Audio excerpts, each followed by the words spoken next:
15-minute free individual consults that that you can call our office and get signed up for. So all of those resources are available to you as a result of this relationship and this presentation. So we at Rose do a whole variety of things, including treating pelvic health for all genders. And so we have we not only treat pelvic health, but we also treat more like athletically inclined individuals, but we also work with people who just want to stay active and stay generally fit. So kind of whatever your goals are, we're here to help. We have a, this is, you can see, I'm going to give you just a little quick tour of our office. Here's our office. We've got individual treatment rooms. We've got private treatment rooms with doors. So there's a lot of privacy involved. And, but also we have exercise equipment and availability for whatever it is you want to do. So whether it's more active things or just, walking around your community and staying active and staying independent as long as possible. So without further ado, this is Valerie and this is Will. Valerie treats more in the female gender realm, and Will treats more in the male gender realm. And so they're going to talk a little bit about each of those things, and so some things that are different between the two, some things that are similar. And so I will turn it over to the two of them. Thank you so much for having us. And if you have any questions at all, feel free to reach out. All right, so we just included a list here in case people are wondering what kind of issues does pelvic floor physical therapy help with. So it's kind of a long list. Today, we're going to be focusing on urinary leakage and incontinence, constipation, and pelvic pain. But there are a number of other issues that we help with: fecal incontinence, feelings of kind of heaviness or prolapse, unresolved hip and low back pain, and then postpartum, which even if you're way past childbirthing years, still could be an issue, whether that's kind of scar tissue from when you gave birth or a C-section scar, things like that. So. All right. So what is the pelvic floor? Anyone who has a pelvis, whether they're male, female, anything in between, has a pelvic floor. And these are the muscles that are responsible for 3 different functions. The first one is urination, or going pee. Second, defecation, pooping. And the last one is sexual function. Valerie and I both have some different models of the pelvic anatomy. I have the male pelvic anatomy over here, and Valerie has the female pelvic anatomy. So starting off with the male pelvic anatomy, if you look down inside of the pelvis, you'll see the prostate gland here. If we remove that prostate gland, so there we go. You look inside, this red inside the pelvis are the pelvic floor musculature. And this is what we'll be talking a lot about in today's session: how to strengthen these muscles, how to relax these muscles if they are tense and tight, just like with any other tight muscle, like a hamstring or anything like that. That's what we'll kind of be diving into today. So we can go ahead and go on to the next thing. So when talking about the pelvic floor, it's important to understand what core anatomy is. A lot of people think they know what the core is, but oftentimes they're a bit misguided. So when people usually think about the core, they tend to think of like their six-pack ab types of muscles. And while the abs play a role in the core function, the core is something that we like to talk about as more of a soda can. So if you look at this diagram over here, you're going to see 4 different muscles kind of pointed out. And those are the diaphragm, the multifidus, the transverse abdominis, and the pelvic floor. So if we think of the front side of that soda can, we're specifically talking about the transverse abdominis. And that is going to be an abdominal muscle that sits underneath of your six-pack ab muscles. If we look at the multifidus, that's going to be the back of the soda can. And these are some tiny little muscles that run in between each segment of the spine. Going up to the top of the soda can, we have the diaphragm, which plays a big role in breathing. And we're going to talk about how important breathing is for pelvic floor function and control. And then lastly, the bottom of the soda can are your pelvic floor muscles, which we just discussed. Now, when we talk about the core's primary responsibility is for spinal stability. So when you're working something like your abdominal muscles, say you're doing a sit-up, your abdominal muscles are responsible for spinal flexion or moving the spine.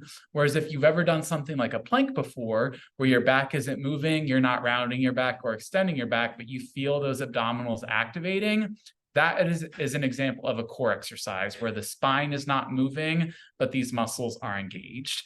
And all of these muscles work in coordination with one another to support the spine. Now, if you're someone that is dealing with pelvic floor dysfunction, whether it's pelvic pain, urinary or fecal incontinence, constipation, some of the different topics that we talked about, it usually means that the pelvic floor is not acting the way that it should, whether it's weak, whether it's too tense and tightened up. And that can, one aspect can be because of core functioning. So when working with someone like us, we'll evaluate where specifically in your core you're having issues and give you prescriptive things to address those issues. Okay, so the first topic we're going to talk about is urinary incontinence. So what is urinary incontinence? It could be something as small as just a few drops of leakage, or it could be bigger, requiring you to use kind of like a brief or some sort of incontinence pad. So anytime you have an involuntary loss of urine, that is urinary incontinence. There's different types. It could be urge, stress, or functional, which we'll kind of go through today. But all of those occur when the pelvic floor muscles are unable to keep the urethra closed and match or overcome the increase in bladder pressure. So some examples for stress urinary incontinence is when there's some sort of stressful event that increases the intra-abdominal pressure, kind of the dynamic core that we're talking about. So that could be when you're laughing, coughing, sneezing, jumping, something with exercise can cause a little bit of leakage. Functional urinary incontinence is if you are unable to make it to the bathroom in time. And so you have a little bit of leakage on your way to the bathroom before you're able to get there.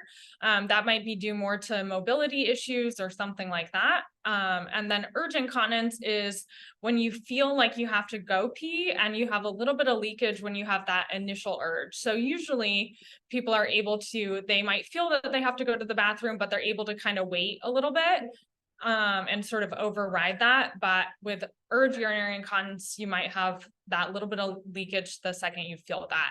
And sometimes for that one, people will have like when they hear water, like if they're washing their hands, doing the dishes, something like that, that could kind of trigger that feeling of needing to go to the bathroom. They'll have a little bit of leakage with that, or they might have it, we call it kind of like a key in the door leakage. Like the second they go to open their door when they're returning home, they'll have a little bit of leakage because they're used to like going to the bathroom immediately when they get home. And so they'll have a little leakage done. With incontinence, it could be due to having actually too much muscle tension, or it could be because you're weak. So we don't always want to just do a bunch of Kegels without kind of figuring out what is causing that, that sort of discrepancy in the ability to keep the muscles engaged. So I kind of like to think about with too much muscle pressure, it's as if you're doing a bicep curl. So if I'm doing a curl, I want to be able to straighten my arm all the way out and then bend it back up. But if I have too much muscle tension and my arm is always like this, then when I go to do a bicep curl, I can only move it this far. And so it'll be much easier for my bladder to sort of overpower that. So we want the pelvic floor to be able to relax all the way so that then it can engage all the way. And one thing we really like to stress with urinary incontinence is that unfortunately, a lot of people are told that this is a normal part of the aging process, and that is simply not true. As we age, we are at a higher predisposition for potentially developing things like urinary incontinence, but this isn't normal, nor is it something that you have to live with. And that's often just what people have been told in the past. There's a lot that we can do to help. And there are a lot of ways of overcoming this. So it's not, if you've ever dealt with urinary incontinence in your life, or it's something that you're dealing with now, it's not something that you have to live with, and it can be addressed. So with that, we're going to move into pelvic pain. So as a physical therapist that primarily works with men or the male population, I will see people that are dealing with urinary incontinence or fecal incontinence, but oftentimes I'm usually seeing men that have a lot of pain in the pelvic region. And this can be due to a variety of different regions, and we'll talk about some of those as we progress. But I just kind of want to talk about what pelvic pain is. So pelvic pain would be pain that you feel sort of in the groin area. If you look at the first bullet point, you'll see the perineum, and that's the area of tissue that sits in between where your genitals are on the front aspect of your body and where your anus is on the backside of your body. These symptoms can present as sharp, as burning, itching, numbness, and tingling. There are a variety of different symptoms, and figuring out what your specific symptoms are can help us as physical therapists kind of pinpoint what the cause of those symptoms are. Other things that can pop up for men are pain with sexual functions, such as during sex, pain after ejaculation or during ejaculation, or pain with penetration. And oftentimes when I'm working with men, as we just talked about how the pelvic floor is a part of the core and how the core is responsible for spinal stability, a lot of the times pelvic pain coincides with low back, hip pain, or groin pain, as well as tailbone pain. And that usually lets us know that the core isn't doing something that it's supposed to. And I see a lot of this with women too. So pain with kind of penetration, either whether from sex or when you go to the gynecologist and they do an exam kind of with the speculum, or kind of SI joint, pelvic pain. And then the other thing we see sometimes is some tailbone pain. And that could kind of be from the pelvic floor muscle sort of like pulling on the tailbone, which connect to that area. There can also be kind of pelvic pain related to a number of other sort of comorbidities. So if you have PCOS, endometriosis, anything like that, that can kind of contribute to pelvic pain. And then there's also sort of an increase in pelvic pain for postmenopausal women, just due to kind of hormonal and tissue changes. Sometimes that's related to muscular things as well. So. And the last thing that I want to hit on is the interconnections of the body. So whether you're someone that's dealing with pelvic pain or lower back pain or hip pain, all of these structures are interconnected. So part of our job as a physical therapist is to kind of figure out where your pain is coming from. So for example, the nerves that supply sensation to the pelvic floor muscles stem from the thoracic spine, which is our mid-back area, and the lumbar spine. So oftentimes if we're lacking mobility in these areas or a lack of ability for these parts to move, that can impact the way that the nerves send messages to those pelvic floor muscles. Going off of that, the muscles that surround the hip, several of them attach to the pelvic floor. So if you have restrictions in hip mobility, how well your hip can move in certain directions, this plays a role in pelvic floor functioning. So we've talked a lot about core, but there are a lot of other things that can be going on to impact pelvic floor function, whether that you're dealing with pain, incontinence, or anything in between. There's a lot that we can look at as physical therapists to kind of determine what is specifically contributing to your symptoms. So next we're going to work on 2 exercises. Both of these can be done in a chair.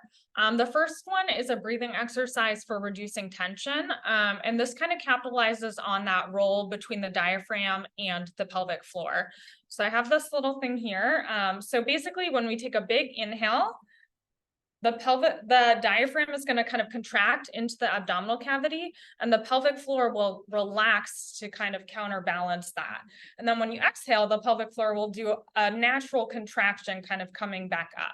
So we're going to take one hand on our chest and one on our stomach. I'm going to scoot this back a little bit so you can see here. And then you're going to take a big inhale in. And you're going to focus on letting that belly kind of expand like you would in yoga. A nice deep belly breath. And then we're going to do a nice slow exhale out. So we'll do a few of these deep breaths, taking a nice big inhale in. And nice gentle exhale out. So while you keep doing these breaths, I want you to think about just imagining those muscles in your pelvis relaxing nice and gently, almost like butter melting in a pan. So it's a nice kind of gentle movement and a gentle exhale. It's going to kind of come back up. You might even sort of feel those muscles sort of descend into the floor or the seat of your chair. And then when you're doing these breathing exercises, you don't want it to be a forced inhale and exhale. I'm not like exhaling so much that everything is squeezing, just a nice gentle exhale. And same with the inhale, I'm not just breathing in so much that it's like a strained movement. So this is something you can easily incorporate into your day to kind of work on your pelvic floor muscles and address some of that tension and reduce the muscle tension in your pelvic floor. The second one that we'll do is a strengthening exercise. So these are commonly known as Kegels. And I will make the caveat that if you do have a lot of tension in your pelvic floor, you don't want to be doing a ton of Kegels. If you're not sure if you have tension in your pelvic floor, we definitely recommend coming in, even if it's just for like one single session, just to have somebody assess those muscles so you can kind of see what would be best for you to focus on. So when you do a Kegel, you're gonna squeeze your pelvic floor muscles, and you want to think about squeezing in and pulling up like you're drinking a smoothie. So you're squeezing the muscles and then pulling up. And for my guys out there, this goes for everyone in general, but a good cue is to pretend as though you're cutting off the stream of urine. So while it's not recommended to actually do this because that's not great for your pelvic floor, this can just be a good cue to kind of feel what a Kegel is like. So if you're struggling to figure out what this feels like, next time you go to the bathroom, as you're urinating, practice cutting that stream off so you can get the idea of what a Kegel is like. Now, again, I like to preface, this isn't something that we want to do on a regular basis. We don't want to cut off the stream of urine while we're going to the bathroom because that can create some bad habits for our bladder and our pelvic floor. But for a first timer who's just trying to experience what a Kegel is like, this can be a good cue to kind of help you out. All right. So the next topic we're going to go over is constipation, which definitely is a problem, especially as we get older. So the definition of constipation, just so that we're kind of all on the same page, is when you're not defecating, pooping as frequently as is normal for you.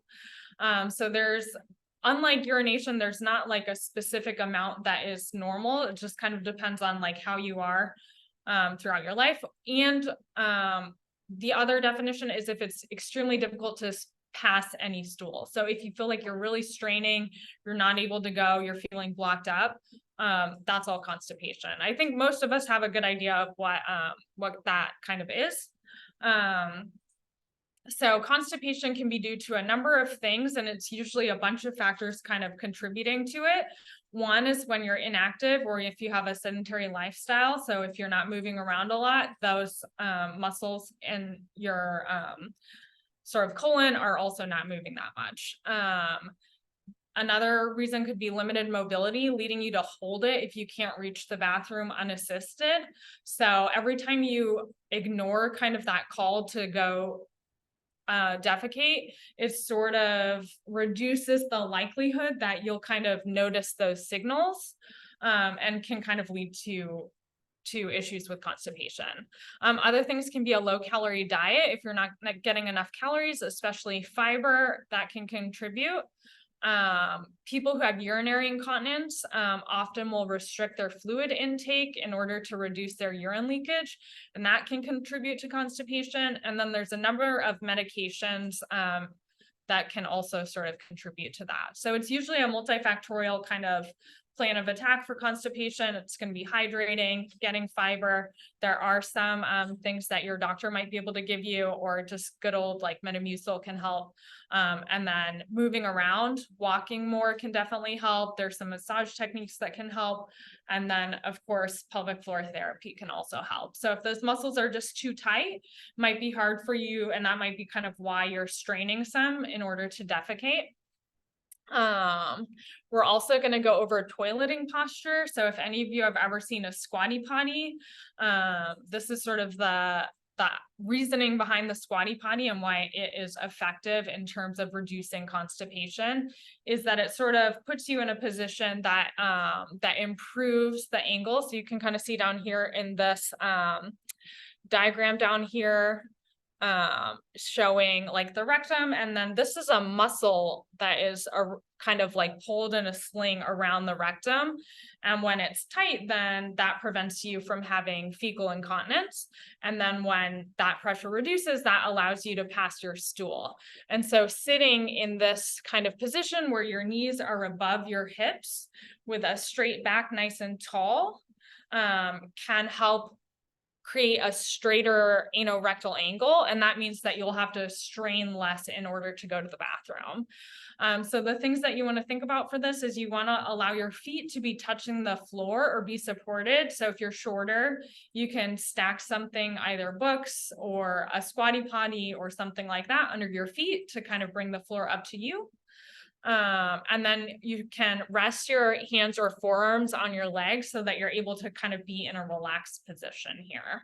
And then we really want to avoid rounding your back. So ideally the back is kind of nice and straight here. So we wanted to do a stretch here for you to kind of help with the ability to get into this position. I know it can be a little bit tricky if you have limited mobility or kind of restrictions in hip flexibility. So Will here is going to show you some seated stretches that you can do. So this first stretch is just called single knee to chest, and it is exactly what it sounds like. You're going to take one of your legs and pull it up towards your chest. When you're doing this, you may feel a nice little bit of a stretch in your gluteal muscles or your buttocks muscles, but a big role in why this can help with constipation and toileting posture is, number one, it helps get the hips above this level. We talked about if you're just sitting like this on a toilet, having some type of elevated surface that brings your hips higher is going to put the pubic bone in an optimal position for that rectum to be able to release feces. This can also help compress some of the structures in the visceral area where all of that food you've taken in is being processed, to kind of get things moving in the gut a little bit more. That way things can pass through that area down through the to the rectum as well. So doing this stretch, you're going to want to hold in this position for about 30 seconds to a minute on each leg. There's no such thing as overstretching. There's a general recommendation for someone that's dealing with constipation. You would want to do this stretch for about 1 to 2 times a day, but you can't overdo it on this. And this is great for your hips, especially if you're someone that sits in a wheelchair or just in general for most of your day. All right. So those are our big kind of tips for you. If you're not sure if your symptoms are from too much tension or if it's from weakness, you can come see us for an evaluation. We have people here both in Navy Yard and people at Farragut, which is probably a little bit closer to most of you guys. And we're happy to see you. We work on people of all genders, all ages. So we would love to see you. And we will now take some questions. And then on the slide, we also have our emails here. So if you have a question that you don't feel comfortable kind of asking in this format, we're more than happy to kind of field them over email, or I can give you a call too. All right. So there was a couple of logistical questions that I thought I would do first. Sure. There was one on, do you accept Medicare? We do not accept Medicare. We are an out-of-network provider, which is, I would say, most of the clinics in DC are out-of-network for pelvic floor health. Unfortunately, insurance is not great about reimbursing us for these issues. But if you're looking for somebody that accepts Medicare, I think GW Hospital may, but we do accept, we're out of network. So if you don't have Medicare and you have a separate insurance that has out of network benefits, then you can send it in for that. But for Medicare, it's out of pocket. And then for those who aren't super familiar with how out of network insurance works, basically the way it works is that when you come in, rather than paying a traditional $10 to $30 copay, you would pay the full cost of treatment to us. But we do the awesome job. A lot of places don't do this. We will submit the claim to your insurance for you. So then if you have out-of-network benefits, your insurance would then reimburse you from there. A lot of places will just give you a receipt and then you're responsible for doing that on your own. but we cannot do that for Medicare, only for other private insurance companies. Okay, there's a couple other questions, and then again, if people would like to put questions in the Q&A or raise their hand, I'll call on you in a second once we get through some of the questions that came in throughout the chat, the thing. Could you, I know you mentioned briefly it's Farragut and Navy Yard. Do you have a more specific location, especially for the Farragut one? Sure. The Farragut one is on DeSales, which is kind of like in between like Farragut and DuPont.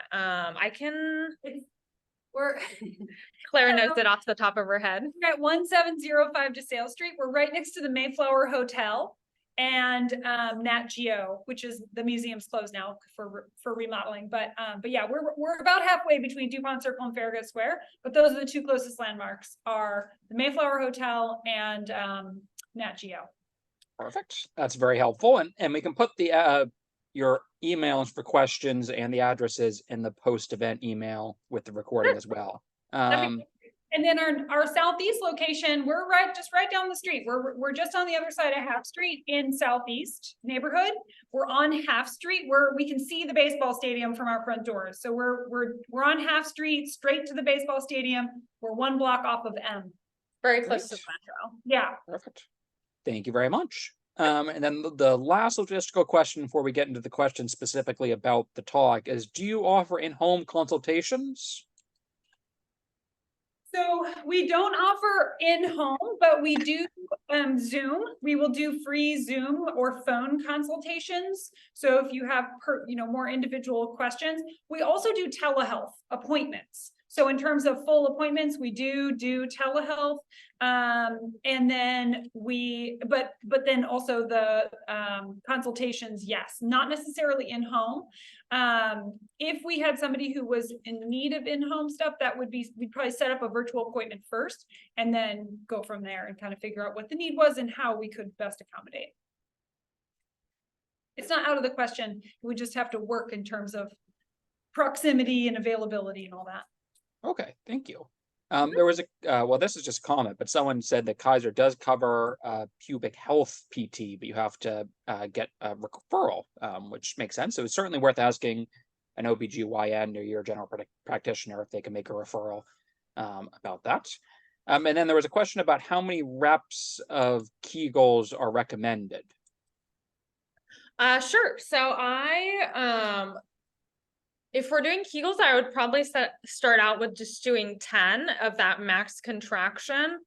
And you can kind of work up from there. If you are gonna do Kegels, I would definitely kind of start out with some of the breathing and also end with some of the breathing. That way, if you do have some pelvic floor tension, you're still addressing some of that and you're not just like doing a bunch of strengthening without kind of encouraging the pelvic floor to relax. So start out with 10. If that goes well, you could do that twice a day. Okay, great, thank you.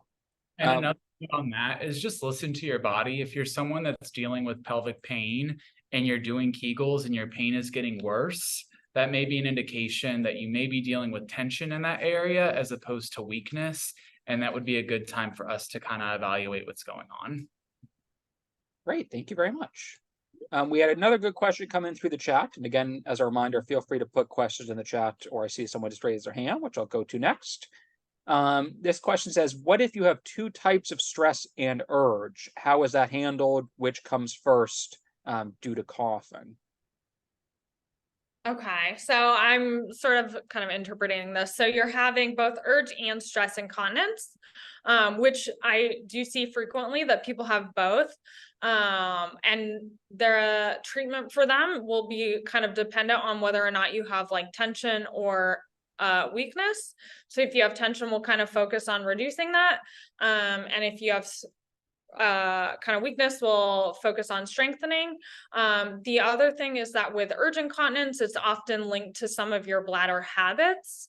And so if that's the case, then we would have you do a bladder diary, which is just kind of looks at like how much, basically what is your liquid intake throughout the day, how often you're going to the bathroom, and then what are the triggers that are kind of triggering that urge. So is it like every time I don't know. I've had people that it's like every time they get home, they have a little bit of leakage. Every time they are doing the dishes, they have leakage. So we're kind of looking to see what are those things that are contributing to the urge incontinence and then addressing those. Because one thing we didn't address during our presentation is that the bladder is a muscle. While it's not skeletal muscle, like your biceps, for example, and it's made of smooth muscle, the bladder is something that can be trained.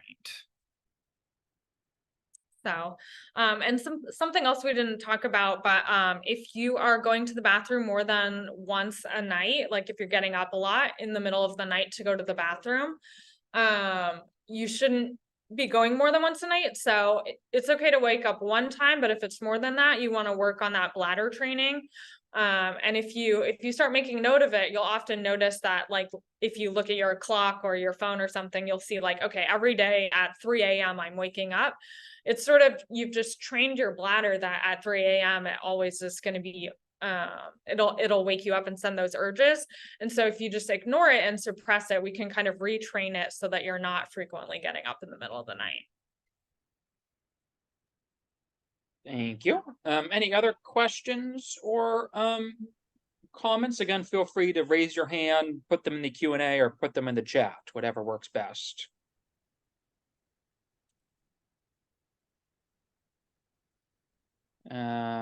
But if there are no other questions, I just want to definitely say thank you very much for chatting with us today. Definitely was very informational, and lots of good things to work on. And again, I will share this recording with everyone that was here as soon as it's up on our YouTube, and I encourage everyone to join for our next installment of our popular Dr. Jansen series, and she comes from GW Hospital and does similar things, not as focused on pelvic health, a bit more general. In a couple weeks, you can find information for that on our website. But we had one more question here from Carol, who I'll unmute now. So you're welcome to ask your question, Carol.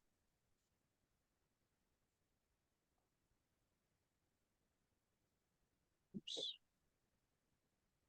I see. Yep. Yeah. Feel free. I'm sorry. What exactly is a Kegel? A Kegel is a pelvic floor contraction. So you're squeezing Okay. the muscles and activating them. Okay, that's all it is. Okay, got it. Thank you. That's a good question. Anyone else with any last questions? And again, I'll make sure to share the information on how to contact Will and Val, so that we can so that you can ask questions at a latter date too. And there's Linda has her hand up here as well. Linda, do you have a question? I'm sorry. I was told that sometimes when you do the Kegels, people don't hold it as long as they should, and that when you do rapid Kegels, they're not as effective. Is that still the state of the art? Yeah, it sort of depends. So there's kind of there's reasons to do both. I would definitely start out with just regular contractions. Once those are going well and you feel like the strength is pretty good, you can work on the endurance part of that. So ideally you're able to hold one for up to 10 seconds. And so you can add in some of that endurance component. The pelvic floor is sort of made up of like 20% fast twitch muscle and 80% slow twitch. And so slow twitch is a little bit more of the endurance muscle fibers. And so working on that endurance component can be very helpful. If I were working with somebody, I would kind of assess their strength first and work on the strength first. Then once their strength is pretty good, then I would kind of factor in that endurance component. And when Val talks about slow twitch versus fast twitch, the best example I like to give is sort of running. So let's say that you're a track runner and you're doing something that's long distance. You're going to be utilizing more of those slow twitch fibers because you're going to be running for a longer period of time.